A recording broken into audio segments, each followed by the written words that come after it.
Every time humanity steps into another war, every time you watch the news and see another conflict igniting, another border violated, another generation sent to die for a cause that will be forgotten in 50 years, there is a quiet, exhausting question that surfaces somewhere in the back of your mind. You have felt it. You may have said it aloud once, late at night, when the footage was too much and the commentary too shallow. The question is simple, and it has been asked for as long as people have buried their children. Why do we keep doing this? Why does war never stop? Why does every peace treaty eventually become the preamble to the next war? The standard answers are not wrong. They are just incomplete. Power, resources, ideology, revenge, fear of the other. These are the explanations historians give, and they are real. They are the surface of the iceberg, visible, measurable, taught in every classroom, debated in every think tank. And they are not enough. Because if you look at the actual data on human conflict, the sheer repetition of it, the pattern that persists regardless of regime, religion, or century, you realize something unsettling. The external causes change. The internal cause does not. And that internal cause was mapped with precise psychological accuracy thousands of years before neuroscience had a name for it. The Bible already explained why humanity repeats wars, not as a prediction, not as a moral lecture, as a diagnosis of the human mind. The text does not blame kings or governments or economic systems, though those are the channels through which war flows. It goes deeper. It goes to the root that makes all those systems possible. And the diagnosis is so accurate, so surgically precise, that modern psychology has only recently caught up to what the ancient writers already understood about the architecture of the human soul. This is not about prophecy. This is not about reading current events into ancient texts.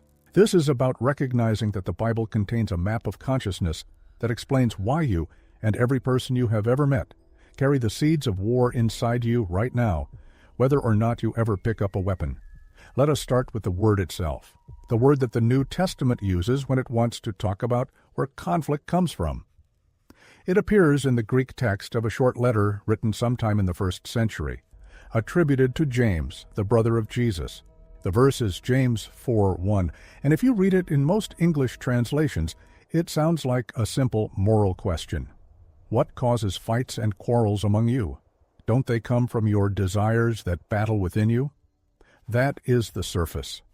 That is what the church handed you, and it is not wrong. But the Greek word that James actually uses, the word he chooses deliberately from the vocabulary of his culture and his scriptures, carries a weight that the English does not capture.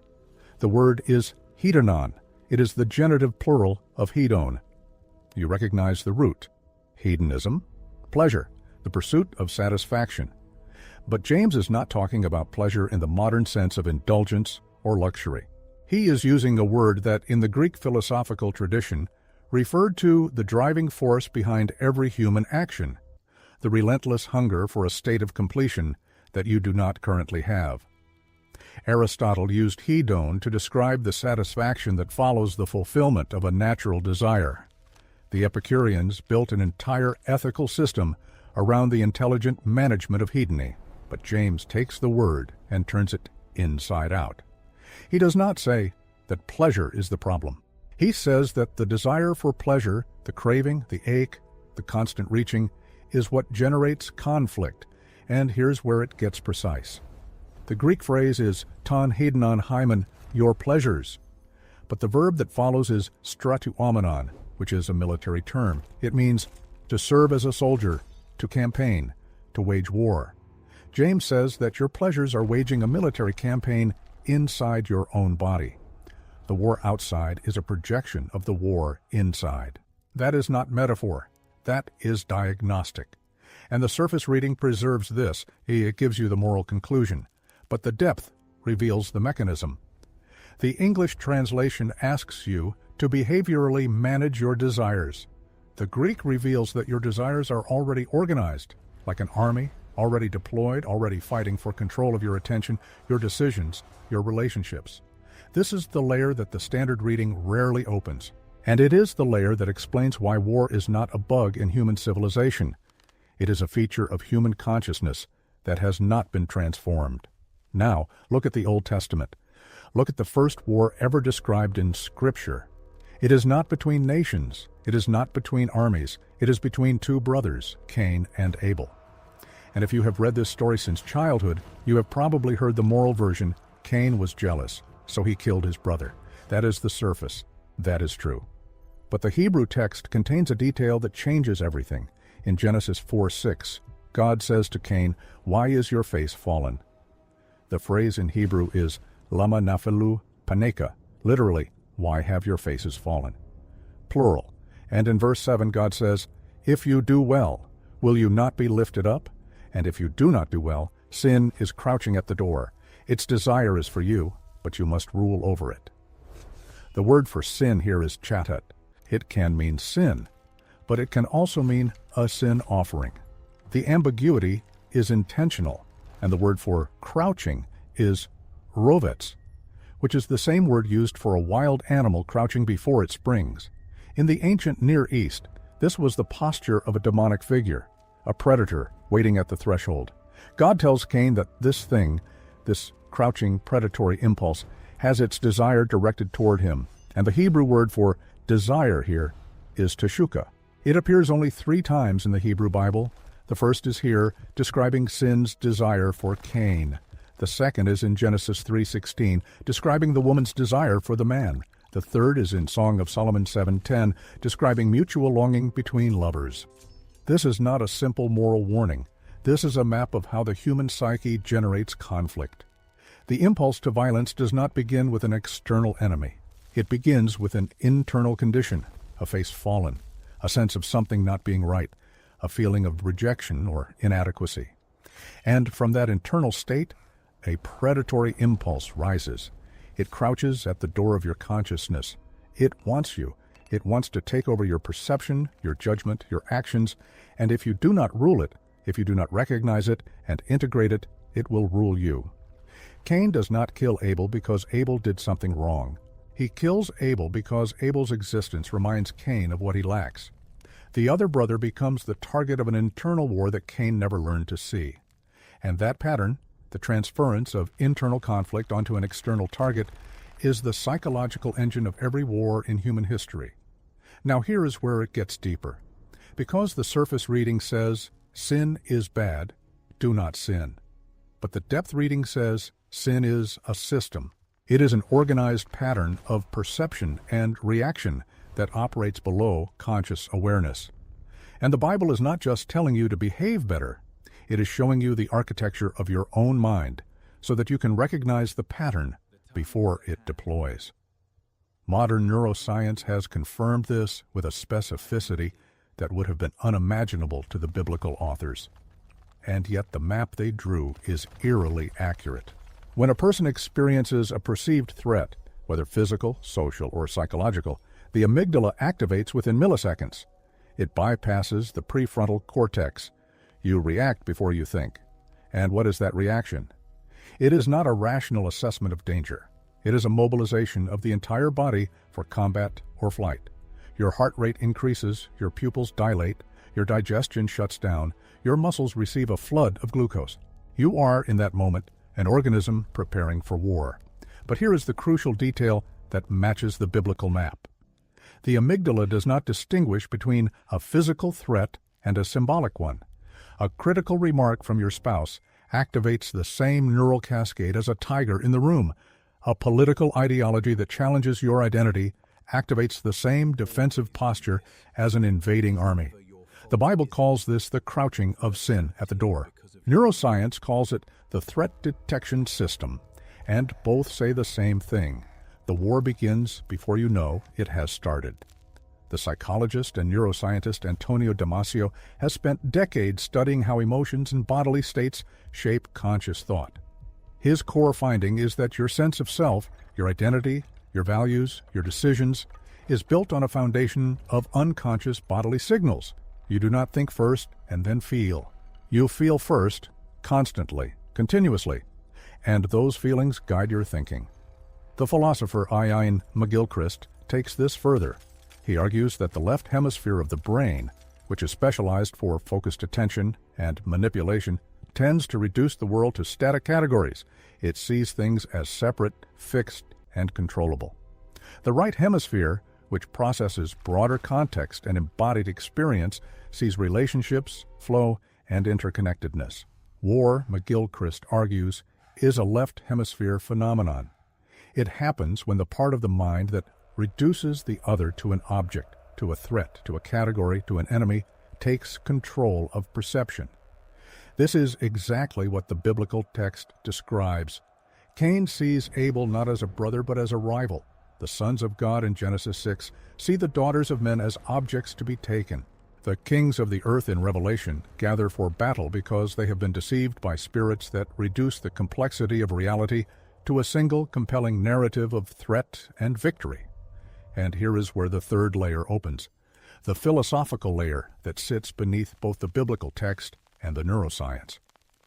Carl Jung spent the second half of his career studying what he called the shadow.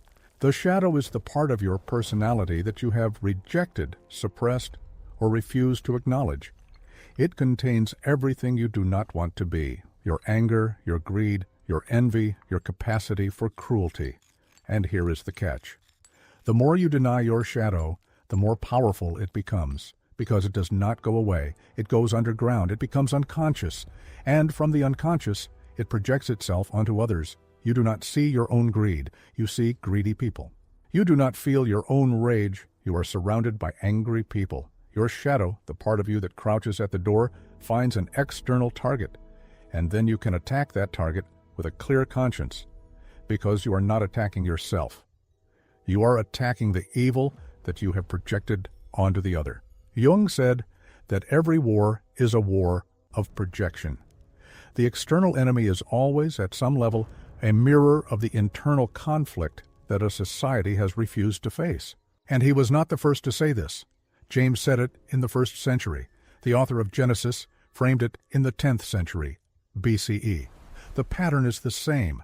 The language is different. The diagnosis is identical. The Russian mystic and philosopher G.I. Gurdjieff said something similar in the early 20th century. He taught that most human beings are asleep, not asleep in the literal sense, but operating on autopilot, driven by mechanical reactions that they mistake for conscious choices. He said that a person who is asleep cannot help but create conflict because they are not in control of their own inner state. They are driven, they are puppets of their own conditioning, and when two sleepwalkers collide, the result is war. This is not mysticism. This is the same insight that modern psychology has confirmed. Most of your decisions are made by unconscious processes before you are even aware that a decision exists. You think you are choosing. You are actually reacting. And your reactions are shaped by patterns that were laid down in childhood, reinforced by culture, and never examined. The Bible calls this the old man. Paul writes in Ephesians that you must put off the old man, which is corrupted by deceitful desires. The Greek word for deceitful is apates, which means seduction, illusion, deception. The old self is not just sinful, it is deluded. It believes that its cravings will satisfy it. It believes that its enemies are external. It believes that more power, more territory, more control will finally bring peace. And every time it acts on that belief, it generates more war. Now watch what happens when you take this map and apply it to the actual history of human conflict. The surface explanation for every war is a set of external causes, resources, borders, ideology, revenge. And those causes are real. They are the visible part of the iceberg. But beneath the waterline, there is always an internal condition, a collective wound, a shared sense of humiliation or inadequacy, a narrative of victimhood that justifies violence, a shadow that has been projected onto a neighbor. Consider the First World War.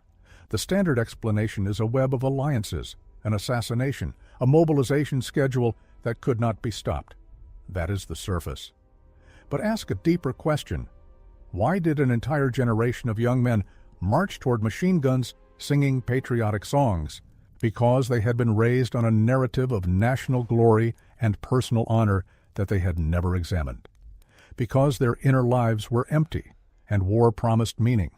Because the shadow of their own fear and doubt was projected onto the enemy, who was painted as a monster, The war was not caused by the assassination of Archduke Franz Ferdinand. That was the trigger. The war was caused by a collective psychological state that had been brewing for decades. James 4:1 says it straight. What causes fights and quarrels among you? Do they not come from your pleasures that wage war in your members? The Greek word melos, members, refers to the parts of the body, the physical, psychological, and spiritual components of a human being. The war is already happening inside you, in your members, before it ever manifests between you and another person. The external war is the symptom. The internal war is the disease. And this is where the Bible parts ways with both naive religion and secular optimism. Naive religion says, just be good, just follow the rules, and there will be peace. Secular optimism says, just fix the systems, just redistribute resources, and there will be peace. Both are wrong because neither addresses the root. The root is not behavioral. It is not economic. The root is the structure of human consciousness itself, the tendency to split, to project, to see the other as a threat, to pursue satisfaction through domination rather than through connection. That is the diagnosis, and it is thorough. It does not leave room for easy answers, but it also opens a door that neither religion nor secularism can open on their own. There is a word in Hebrew that appears in the story of Gideon. It appears almost invisibly, and most translations do not mark it. But it is the key to the entire pattern. In Judges 7, Gideon is preparing to fight the Midianites. God tells him that his army is too large, too many soldiers, and the reason God gives is startling. The people who are with you are too many for me to give the Midianites into their hands, lest Israel boast over me, saying, my own hand has saved me.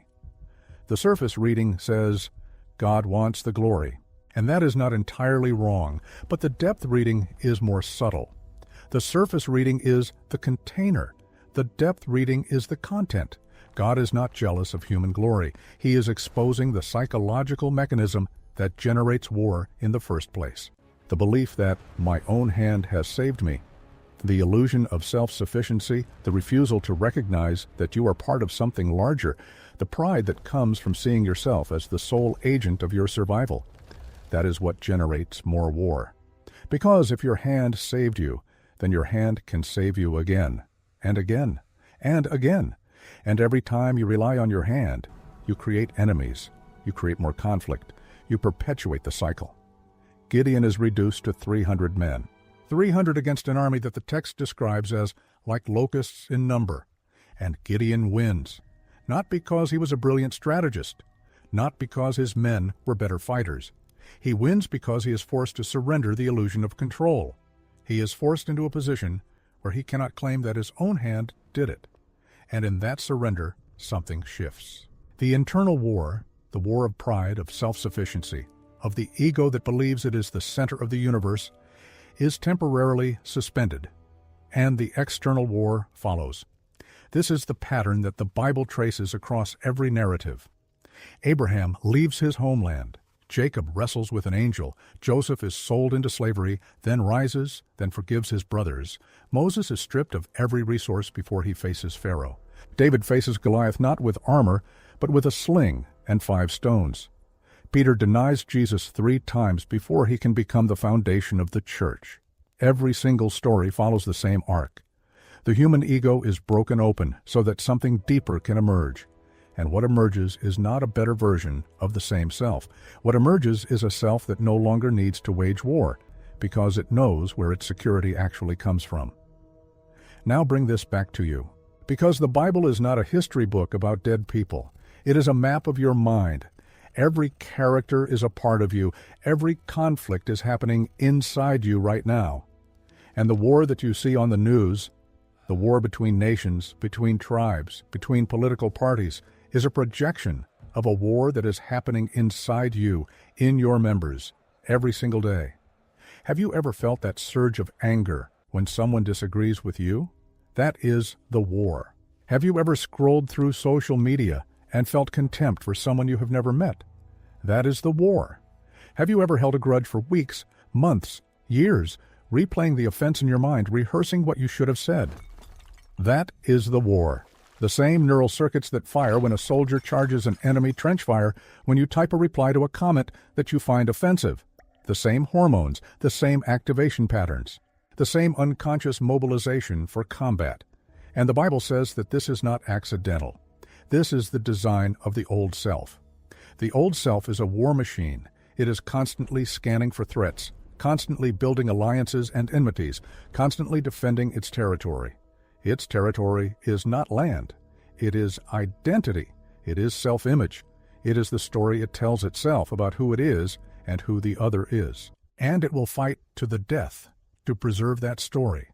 The philosopher René Girard spent his career studying this. He called it mimetic desire. Humans do not know what they want by looking inward. They learn what to want by imitating others. And when two people want the same thing, conflict arises. The closer they are, the more intense the conflict. The Bible, Girard argued, is the only ancient text that exposes this mechanism. It shows how the crowd turns against the scapegoat, how violence is channeled onto a single victim to restore peace temporarily until the next crisis erupts. Jesus is the scapegoat who refuses to play the game. He does not retaliate. He does not project. He absorbs the violence without passing it on, and in doing so, he reveals the mechanism. He shows that the cycle can be broken, but only by someone who has died to the old self. That is what the Apostle Paul means when he says, "I have been crucified with Christ. It is no longer I who live, but Christ who lives in me." The I that needed to defend itself, the I that saw enemies everywhere, the I that was at war with reality, that I was put to death. And what remains is not a better version of the old self. It is a self that has been fundamentally reorganized around a different center. And here's the hard part. You cannot do this by trying harder. You cannot reform the old self. You cannot educate it, medicate it, or meditate it into submission. The old self is a war machine. You cannot turn a tank into a garden by painting it green. You have to abandon the tank entirely. This is where the Bible's explanation of war becomes also its solution. The diagnosis and the cure are the same. The root of war is the divided self, the self that has rejected part of itself and projected it onto others. The cure is the integrated self, the self that has faced its shadow, owned its capacity for violence, and chosen not to act on it. The self that has been crucified and resurrected into a different mode of being. Now stop. Think about what this means for how you read the news. Think about what this means for how you participate in politics, in arguments, in relationships. Every time you feel that surge of righteousness, that certainty that you are right and the other is wrong, you are standing at the door of war. The impulse is crouching at your threshold, and you have a choice. You can feed it. You can justify it. You can find scriptures to support it, or you can recognize it for what it is, the old self, the war machine, the pattern that has been running humanity since Cain. The Bible already explained this, not as a prediction, not as a moral lesson, as a map of your own mind. And the map is accurate. You can feel the truth of it if you are honest with yourself for even a few seconds. The question is not whether you know the map. The question is whether you are willing to surrender the self that needs to be at war. And once you see it, you don't go back. We will return to this, because the map does not stop at diagnosis. The deeper layers reveal how the pattern was designed to be unwound, not by force, not by effort, but by a kind of vision that transforms the seer. And that is where the next chapter begins. Consider the women who have knelt in chapels for centuries, saying the same words and felt something open. The surface gave them a practice. The depth gave them transformation. That is the design. You do not abandon the surface to reach depth. The surface carried the depth safely across 2,000 years of history through conquests, schisms, translations, fires, and exiles. Every scribe who copied the text, every translator who struggled with a word that had no English equivalent, every priest who taught a child the simple version, they were not hiding the deeper layer from you. They were preserving it. They were handing you a vessel that could contain the mystery until you were ready to open it. And the opening does not happen through more information. It happens through a shift in how you see. The same words that once sounded like simple moral instruction begin to sound like a diagnosis of your own inner condition. The same stories that once felt distant and foreign begin to feel like descriptions of your own life. The Bible stops being a book about people who lived long ago and starts being a mirror. That is what the surface preserved and the depth reveals. And that is why the map works. It does not matter whether you came to this as a skeptic or a believer. What matters is whether you are willing to look at the war inside you with the same honesty that Cain refused. Because the moment you look, the moment you stop projecting and start seeing, something shifts. The pattern is recognized, and recognition is the beginning of freedom. The Bible already explained why humanity repeats wars. The answer is not in geopolitics. It is not in economics. It is in the human heart. The divided heart, the heart that has not been made whole, the heart that wages war against itself and calls the enemy someone else. And the Bible also already explained the only way out, not through conquest, through surrender, not through winning, through dying to the old self, the war machine, the identity that needs enemies. You already know this. You have always known it. The text did not give you new information. It gave you permission to remember what you already sensed in your deepest moments of honesty. The war ends when you stop fighting yourself. And that peace, the peace that passes understanding, does not depend on the state of the world. It depends on the state of your own inner kingdom. And once you see that, you are already free. The Bible calls this shalom, not the absence of conflict, a wholeness that holds the tension without splitting. The Hebrew word carries the sense of completeness, of being fully integrated, of every part functioning in its proper place. And that is the opposite of war. War is fragmentation made visible. Shalom is integration made visible. And the path from one to the other runs straight through the territory you have spent your whole life avoiding, the part of yourself you have rejected, the shadow you have projected, the war you have been fighting in the dark. The ancient writers knew something that modern psychology is only now confirming. The mind that cannot hold its own contradictions will find someone else to carry them. The heart that has not been made whole will make the world pay for its fragmentation. And the only way out is not to become a better version of the same self. It is to let that self die and find out what remains after the war is over. You have felt this in moments of unexpected silence, in the space between a breath and a decision, in the instant when you could have lashed out but did not. That is the deeper self, the one that was always there, underneath the noise, underneath the defenses, underneath the story of who you thought you had to be. And it does not need enemies. It does not need to win. It already has everything it needs. The surface of the text gave you the moral teaching. The depth gives you the map. And the map shows you that the war you have been fighting your whole life, the war you thought was out there with others, with circumstances, with God, was always happening inside you. And the peace you have been searching for was never on the other side of a victory. It was on the other side of a surrender, not a surrender to defeat, a surrender to the truth of who you are, a surrender to the part of you that has been whole all along, waiting for you to stop fighting long enough to notice. The Bible already explained why. And the moment you stop needing the explanation and start living the integration, you will understand why that explanation was preserved for 2,000 years, carried through every translation, every counsel, every sermon, every whispered prayer. It was preserved so that when you were ready, you could find it, and now you have. And that changes everything.